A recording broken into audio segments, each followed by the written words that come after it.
Почитувани гледачи, добра вечер. Како и секоја среда во 19 часот и 15 минути вие сте со Трета порта, емисија која за вас ги анализира најинтересните случувања на интернет просторот и ви ги презентира сите коментари и анализи.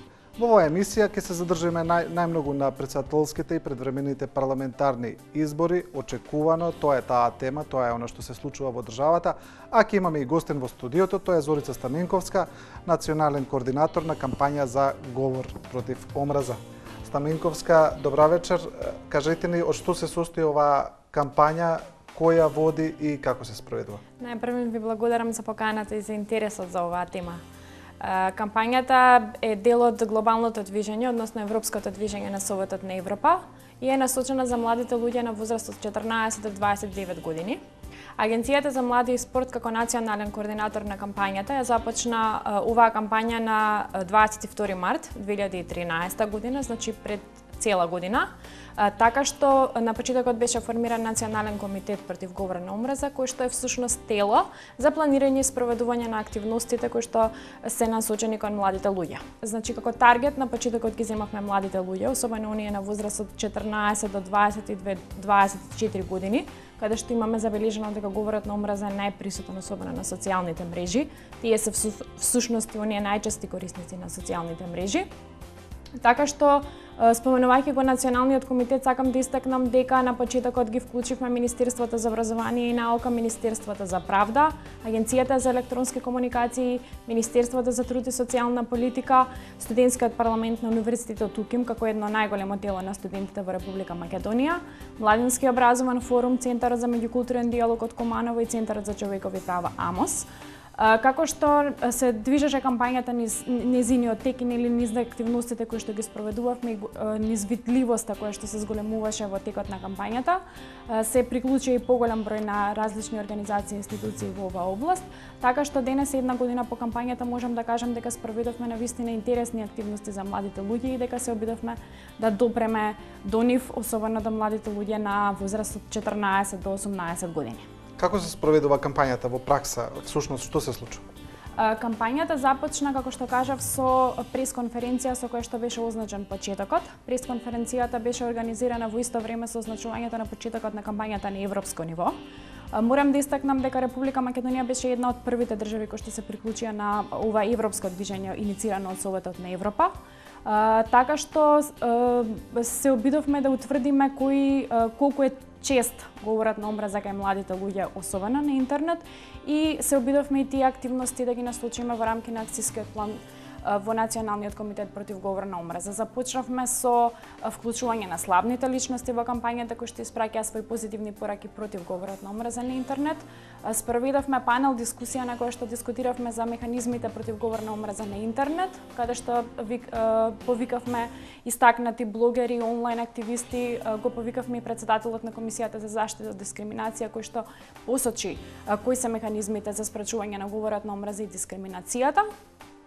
Спроведовме и една обука за обучувачи, каде што младите луѓе ги повикавме младите луѓе да во рамки на своите заедници спроведуваат различни активности за зголемување на последиците зголемување на свеста во однос на последиците од говорот на омраза на интернет. Неодамна подпишавме меморандум за соработка со мисијата на ОПСЕ во Република Македонија, така што до крајот на 2014 година не очекува еден навистина интересен период на заеднички активности и вклучување на повеќе организации кои што работат и поединци за човекови права кои што работат во оваа област. Добро, за опасностите од говорот на омраза ќе се вратиме подоцна во емисијата, а вие сте тука поради тоа што Трета порта прилично често, значи во оние колумни, во оние анализи што се ги објавува, наоѓаме и елементи на говор на омраза, наоѓаме и некои други елементи, значи на најобични навреди, на еден вулгарен говор, па токму затоа сте и вие тука, сега ќе продолжиме со емисијата, ќе видиме неколку колумни, ќе видиме и некои извадоци од социјалните мрежи. Почнуваме со она што е најинтересно, како што кажав, со претседателските избори. Еве, тука имаме една група на социјалната мрежа Facebook, каде што се објавуваат најчесто политички ставови, политички пораки, па еве еден Facebook став во однос на кампањата на актуелниот претседател Ѓорѓе Иванов, кој е кандидат на ВМРО-ДПМН за претседател. Па еве еден Facebook корисник напишал дека кога вистината притиска, мора од неа да се роди правдата. Тоа е сила на законот на природата. Менито го знаеме, сервирањето е подготвено, само ја очекуваме бомбастичната вистина да се обелодени. Иванов со ВМРО ДПМН. Значи се работи за јасна поддршка за кандидатурата на председателот Иванов. Тука истиот корисник има ставено и фотографија со мајца. И сега ќе видиме и некои коментари кои не се согласуваат целосно со ова. Еве еден вели: карневал и маскота пред се. Имаме друг кој вели добра маска. И имаме одговор: ама оваа маска ќе трае уште долго, убаво стои. Тука веќе имаме и почеток на препакувања, како што и се случува на социјалните мрежи. Има народ, тој ќе си каже.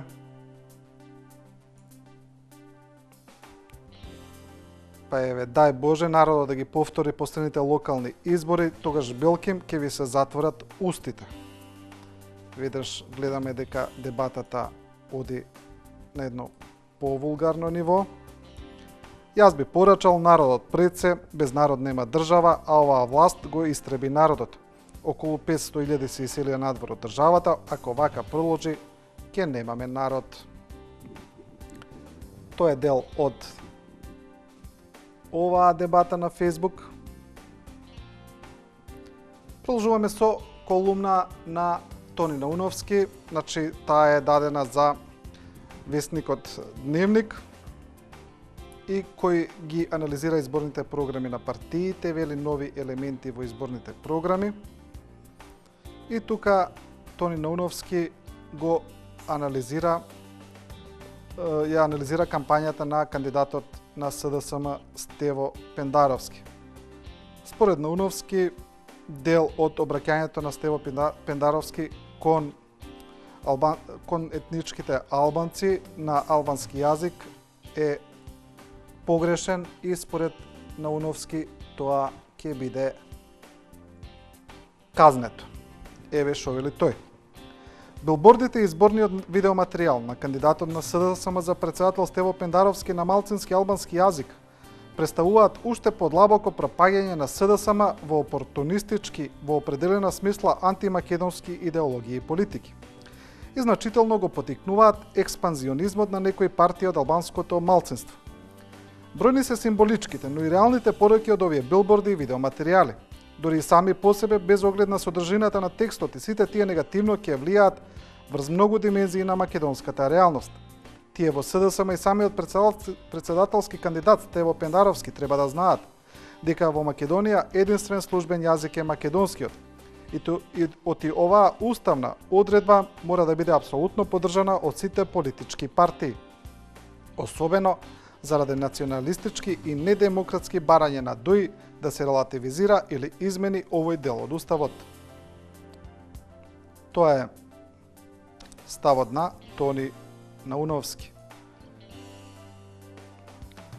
Одиме со уште една колумна, во овој пат на Истра Коровешовска од Дневник, која често ги анализира странските програми за македонските новинари, странските грантови и однесувањето на некои странски фондации. Па и овој пат Коровешовска сега ги анализира странските медиуми и вели дека според некои нивни однесувања тие докажуваат дека на Западот немало демократија. Насловот е Независните западни медиуми, насловот се разбира ироничен и вели: тука таа анализира една дебата меѓу CNN и Русија денес, меѓу Russia Today, во која се изнесени некои обвинувања и контраобвинувања, и тоа според Коровешовска е доказ за состојбите на новинарството во светот. А што всушност покажа CNN и Русија денес? Впрочем, за руските медиуми никој немал дилема, ама за западните, за американските. А очигледно е дека се продолжена рака на политиката, дека преку нив тамошните власти си создаваат алиби за идните политички чекори, дека не се толку демократски колку што во суштина се рестриктивни. Но кој да им суди? Постои ли организација од оние проевропско-западни која би им попувала, како што тоа го прави со Македонија? Србија, Црна Гора и другите што чекаат да влезат во Европската Унија. Се разбира дека за посилните и мокни следува памук, оти камењата се резервирани за послабите. Тоа е колумната на Коровешовска. Стаменковска, вие кога ја подготвувавте оваа кампања, верувам дека се подготвувавте, дека анализиравте, дека следете што се случува. Кажете ми, во колкав обем забележавте говор на омраза на социјалните мрежи, на интернет просторот и каде најчесто го забележувате тоа? Факт е дека говорот на омраза на социјалните мрежи постои, дека и тој факт не може да биде негиран. Токму и затоа започна кампањата против говор на омраза во Република Македонија, заради тоа што не можеме да ги затвориме очите за коментарите и сите оние постови кои што младите луѓе ги објавуваат на интернет. Како што кажав, кампањата е насочена кон младите луѓе, меѓутоа говорот на омраза е присутен во целата држава, помеѓу помладите и постарите. Кампањата има за цел да ги мотивира младите луѓе да ги едуцира младите луѓе за последиците од говорот на омраза, меѓутоа и за емотивните и психолошките ефекти кои што тој говор на омраза ги предизвикува. Во рамки на анкетата која што беше спроведена преку Facebook страната и преку веб страната на Агенцијата за млади и спорт, утврдивме дека говорот на омраза е најчест врз етничка основа и врз основа на политичките определби кои што младите луѓе ги имаат, а потоа натаму следи социјалниот статус и сексуалната определба, односно ориентација. Значи етничката определба и политиката се најчест така, на двигател на место. тоа. Да. Во таа насока и во рамки на Националниот комитет, во рамки на акциониот план кој што беше имплементиран за овие активности, ги утврдивме и ги насочивме активностите токму во таа насока, едуцирање на младите луѓе за она што, значи за насилството кое што е предизвикано во училиштата, на улиците, надвор од училиштата, за нетолеранцијата која што постои помеѓу учениците врз етничка основа. И токму тоа е и целта на активностите кои што ги спроведуваме меѓу младите луѓе во рамки на училиштата или оние неформалната едукација со младите луѓе. Сакаме да упатиме на тоа дека говорот на омраза пред се носи одговорност за личноста која што ги постира тие коментари, ги постира тие постови и ги упатуваме младите луѓе дека многу е лесно да се застани како анонимна личност да се постираат одредени коментари на Facebook, на Twitter и на останатите социјални мрежи, меѓутоа дека сето тоа понатаму си носи одговорности и последици за личноста или пак групата кон која се насочени тие коментари. Значи, јас верувам дека поентата не е само младите луѓе да се научат да не пишуваат говор на омраза, туку и да го забележат. А кажете ми, дали кампањата е таргетирана, да речеме, и кон постарите? Бидејќи, еве, кога ги читаме ние овие колумни, они значи најчесто се напишани од луѓе кои се значи интелектуалци, новинари, значи луѓе кои се прилично активни во социјалниот живот и сега не сакам некого да навредам млад постар, но мислам дека не влегуваат во категорија на млади. Не влегуваат во категорија на млади, меѓутоа во рамки на оваа кампања и сите кампањи и активности кои што ги спроведуваме во Република Македонија, мој личен став е дека не можеме да ги изолираме младите луѓе од возрастните, заради тоа што тие возрастни се нечии родители, нечии наставници, нечии едукатори и всушност тие се и примерите кои што преку кои се пренесуваат одредени навики и одреден сет на вредности кон помладите луѓе, така што дефинитивно не ги изолиравме младите луѓе, не ја насочивме кампањата само кон нив, туку се обидовме и преку активностите да ги вклучиме и родителите, наставниците кои што имаат еден многу значаен дел од образовниот процес. Секако во рамки на воспитувањето и во рамки на семејството си младите луѓе градат одреден сет на вредности преку кои и нели така и се однесуваат во училиштето, на улица меѓу своите врсници. Така што пораката на кампањата е да не само љубов, односно соработка и поддршка помеѓу младите луѓе, туку и носење на одредена одговорност која што ја имаме сите ние. Значи, заборавив да ги споменам и институциите кои што нели во рамки на законите ние ја носиме онаа одговорност да ја почитуваме слободата на изразувањето која што е нели основно човеково право загарантирано со уставот и со законите. Меѓутоа сепак треба да се потенцира и таа одговорност која што е предизвикана од која што произлегува од дискриминацијата и говорот на омраза кој што се шири меѓу целата популација, а не меѓу самите млади луѓе. Добро, Стаменковска, со вас продолжуваме во студиото. Сега одиме понатаму со емисијата. Значи, во оваа емисија, како и во сите други, се обидовме да најдеме поинтересни колумни, значи напишани со, може да се каже слободно, со поостар јазик, па така сега ќе видиме уште еден сет. Почнуваме со колумна на професорот Љубомир Фрчковски, кој сега пишува структура на предавството.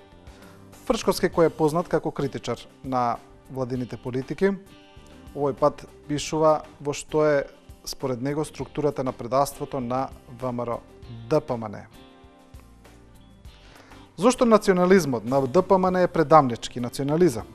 Затоа што не успеваат да ги решат, а ниту да ги постават за решавање најгорливите национални проблеми што историското време ги поставува пред нив и да овозможат земјата да оди напред.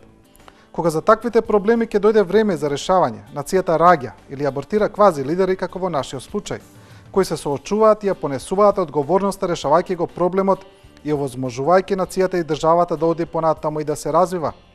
Така го реализираат националниот интерес за стабилност и развој на нацијата, не ја заштитуваат на најдобар возможен начин. Пораз не е што имаме спор, како да е тоа наш избор. Блокирани, не знаат како да се однесуваат со него. Упатуваат дека други се криви, упатуваат на референдум, што е отфрлање на политичка одговорност, и не преговараат, бидејќи се несигурни во себе и се плашат од тој процес. Тука Фрчковски се разбира, зборува за спорот со името, мислам дека сите препознаа структура на предавството. Колумна продолжуваме со Владко Ѓорчев од ВМРО ДПМН, кој речиси редовно секоја недела зборува за политичката ситуација, ја анализира, а сега и изборната кампања. Овој пат колумната на Ѓорчев е насочена кон СДСМ, кон претседателскиот кандидат на СДСМ, Стево Пендаровски, и насловена е Сомалиските избори на Стево Пендаровски. Тука Ѓорчев зборува за изборите кога Бранко Црвенковски беше избран за председател, а Стево Пендаровски бил дел од неговиот изборен штаб. Па вели дека тие избори биле нерегуларни, биле полни, дека не биле честни, дека имало полнење на кутии, дека имало насилство. Значи Ѓорчев зборува за председателските избори тогаш. И сега, еве, можеме да ја прочитаме поентата, тука според Ѓорчев, како Стево Пендаровски, кој тогаш бил дел од изборната кампања, соопштил дека како завршиле изборите. А вечерта, сериозниот, финиот, свежиот Стево Пендаровски соопшти дека изборите се фер и демократски. Онака европски ни кажа дека имавме швајцарски избори и го јаменуваше Бранко Црвенковски. Доставивме стотици приговори и сведоштва. Џабе. Дикна Стево Пендаровски ги одби сите наши приговори. Ги прогласи за валидни изборите кои личеа на Сомалија, Судан, Пакистан или Бангладеш. Тоа беа последните избори на кои Скопје, Струга и Кичово беа во поинакви административни граници. Борис Трајковски загина во февруари, Бранко Црвенковски со аминот на Стево Пендаровски стана председател во мај, а во јуни дојде законот за територијална поделба. Деновиве го гледам на билбордите и на екраните Стево Пендаровски. Свеж, ново лице, сериозен, европски. Но се уште се сеќавам на изборниот ден од вториот круг на председателските избори 2004. Денот кога немаше избори, туку брутално насилство. Тоа е колумната на Ѓорчев, насловена Сомалиските избори на Стево Пендаровски. И продолжуваме со уште една колумна во овој сет. Тоа е на Габриела Делова од Капитал, која вели што всушност сака да каже Ахмети. Се разбира се работи за ставот на ДУИ за председателските избори и мислам дека поентата на колумната на Делова е прилично јасна и осликува што сака таа да каже. Секако ризично е да се анализира што точно стои позади одлучноста на лидерот на ДУИ да каже не за председателските избори. Ако се земе предвид сценарието на играта на вештачки создадена криза, која во неколку наврати не беше сервирана од Илинденска, а позади која секогаш стоеше заеднички договор меѓу јавно закараните партнери ВМРО ДПМН и ДУИ, но без разлика дали станува за договор или не, предлогот на Ахмети за консензуален председател и тоа како покренува прашање. Ако изборот на Ахмети е неговото гласачко тело да не гласа на престојните председателски избори, зошто тогаш дуи тера кампања со полна пареа и троши народни пари, кога на негласење можеше да повика преку јавно соопштение? Се чини дека дуи место за престојните со оваква реторика преку оваа кампања всушност го подвотува теренот за следните председателски избори. Како што и самиот вели, место председател тие предлагаат идеја консензуален кандидат, која ако се земат предвид околностите во земјата и тоа како е реална, но поверојатна за следните председателски избори. Ете, тоа е колумната на Габриела Делова, што всушност сака да каже Ахмети. Се враќаме во студиото Стаменковска. Вие, кога зборуваме сега за изборите, видовме колумни неколку кои се насочени во тој правец. Вие подпишавте една декларација за фер и демократски избори со помладоците на политичките партии. Декларацијата за фер избори беше подпишана од страна на Охрид институтот, кој што е всушност член на Националниот комитет и работи за диалогот меѓу политичките подмладоци. Декларацијата беше подпишана од страна на мнозинството председатели на политички подмладоци во текот на изминатите 2 недели. Така што со вклученоста на институтот Охрид во рамки на Националниот комитет и Агенцијата за млади спорт и институтот Охрид ги изразија своите заложби да работат поактивно на диалогот во политичката комуникација помеѓу политичките подмладоци. Во натамошниот период ќе се обидеме на една маса да ги седнеме заеднички сите председатели на политички подмладоци да дискутираме околу говорот на омраза во политичката комуникација и самите граници што представува говор на омраза за самите председатели на политички подмладоци, односно и сите членови на политички подмладоци. Како што истакнав, Агенцијата за млади спорт го поддржа подпишувањето на таквата декларација и се надевам дека истата ќе од еден документ формално подпишан од страна на председателите на политички подмладоци ќе се пренесе и во пракса, како во предизборниот период, така и за време на изборите и во натамошниот период. Што се состои декларацијата? Всушност на што се обврзаа подмладоците? Председателите на политички подмладоци се обврзаа да го минимизираат, односно елиминираат говорот на омраза во политичката комуникација.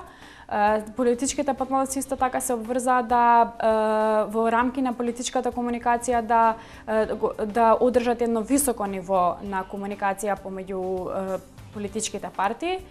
Така што сметам дека оваа декларација е за поздравување, бидејќи истиот пример треба да го следат и оние повозрасни политичари, така што иако говорот на омраза е присутен често, дебатата треба да се сведе на едно ниво кое што е интересно за самиот граѓанин и нели секако дека треба да биде демократска дебата во која што се изнесуваат ставови, меѓутоа не се користи говорот на омраза, навредата и клеветата кон политичките противници.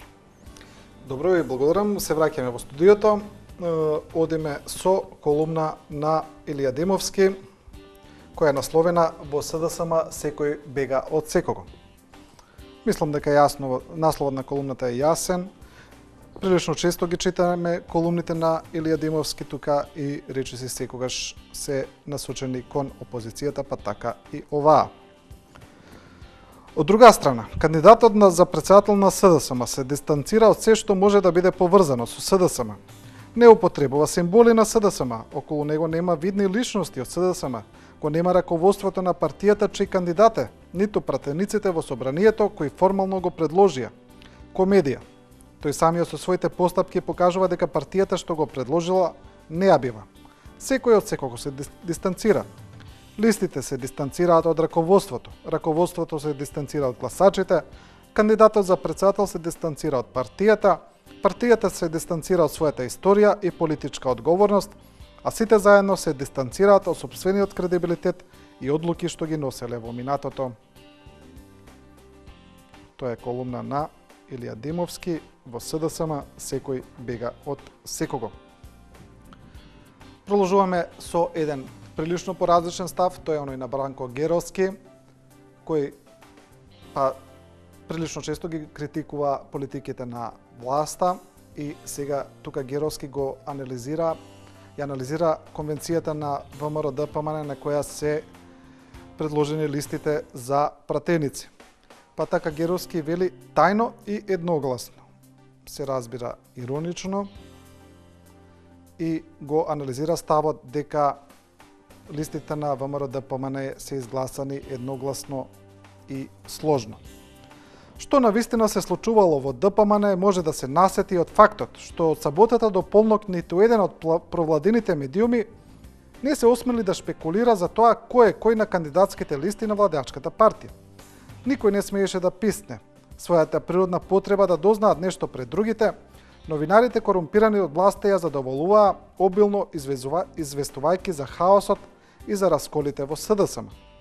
Во стилот на онаа на мртвог германца Шамар Опалише, сето ова зборува за две битни работи. Прво, ВМРО-ДПМН е партија во која не постои ни Д од внатрепартијска демократија. Одлуките се донесуваат во султанатот, далеко од очите на љубопитната јавност. Медиумите се третираат како билтени, на кои им се доставуваат не само соопштенија како во комунизмот, туку и готови напишани и новинарски средени текстови. Тоа е колумната на Геровски, тајно и едногласно. И продолжуваме со уште една колумна, тоа е на Бранко Ѓоргевски од Дневник, која се однесува на гласањето во диаспората. Па тука Ѓоргевски изнесува еден прилично интересен момент како се повикуваат етничките македонци да гласаат во диаспората за да не се изгласа етнички албанец. Деновиве на социјалните мрежи внимание предизвика еден леток кој очигледно кружи меѓу македонските иселеници во САД и со кој тие масовно се повикуваат да се евидентираат и да гласаат на предвремените избори. Вниманието веднаш се врза за делот во кој македонците се повикуваат да не дозволат за пратеник од овој континент да биде избран кандидат кој е албанец. Поради тоа на крајот од летокот дури се потенцира дека на гласачите македонци ќе им биде обезбеден дури и бесплатен превоз, без да се знае во чија режија и на чија сметка. Не треба многу да се свати дека ваквиот повик е реакција на гласачка мобилизација која последниве недели ја спроведуваат партиските функционери и активисти на ДУИ, со цел оваа партија да освои барем 2-3 пратенички места кои се наменети за диаспората. Ова е последна колумна која читаме во оваа емисија. И пред самиот крај се враќаме во студиото со Стаменковска. Кажете ни објаснивте се за кампањата, ни објаснивте што таргетирате и што сакате да постигнете. Кажете ми кога ќе заврши оваа кампања, дали намеравате да продолжите со некакви активности во слична насока? Секако кампањата се уште не е завршена, завршува во декември 2014 година. Како што ви кажав, неодамна беше подпишан меморандум за соработка со мисијата на ОПСЕ, кој што ќе бидат она нишка која што ќе ги спои сите кампањи, сите активисти кои што работат на овие теми во нашата држава. Од она што го прочитавте би сакала да истакнам и дека заборавив да споменам претходно дека е вклучено Издруженијето на новинари на Република Македонија во Националниот комитет против говор на омраза, така што би сакала да ги повикам и новинарите поактивно да се вклучат во кампањата и да ја пренесат, да ги пренесат до јавноста пораките кои што се испраќаат преку оваа кампања и преку сите останати кампањи против говор на омраза, дискриминација и намалување на нетолеранцијата, особено меѓу младите луѓе. На нас како институција одговорна за младите луѓе во Република Македонија, Агенцијата за млади и спорт ни останува и понатаму да бидеме посветени на градење на еден кохерентен пристап и зголемување на соработката помеѓу сите институции, организации и активисти за човекови права кои што работат на овие прашања. Се надевам дека наскоро ќе ја започнеме и кампањата против насилство во спортот, која што ќе биде еден продолжување на оваа кампања, заради тоа што знаеме дека насилството во спортот е предизвикано од дискриминацијата и говорот на омраза и е прецеп од оние навивачки групи кои што повикуваат на насилство преку социјалните мрежи. Така што остануваме посветени на заложбите да ги насочиме младите луѓе во правилна насока, да изградиме еден сет на вредности, систем на вредности и да ги вклучиме сите инволвирани страни за подигање на свеста кај младите луѓе. Стаменковска, ви благодарам за гостувањето во Трета порта. Почитувани гледачи, ова беше Зорица Стаменковска, национален координатор на кампањата за говорот против омраза, а вие гледавте уште една трета порта, емисија која секоја среда во 19:15 ви ги презентира најинтересните случувања од светот на интернетот. Не заборавајте, трета порта не ви кажува како да размислувате, туку ви ја презентира големата слика. Останете со програмата на 24 вести.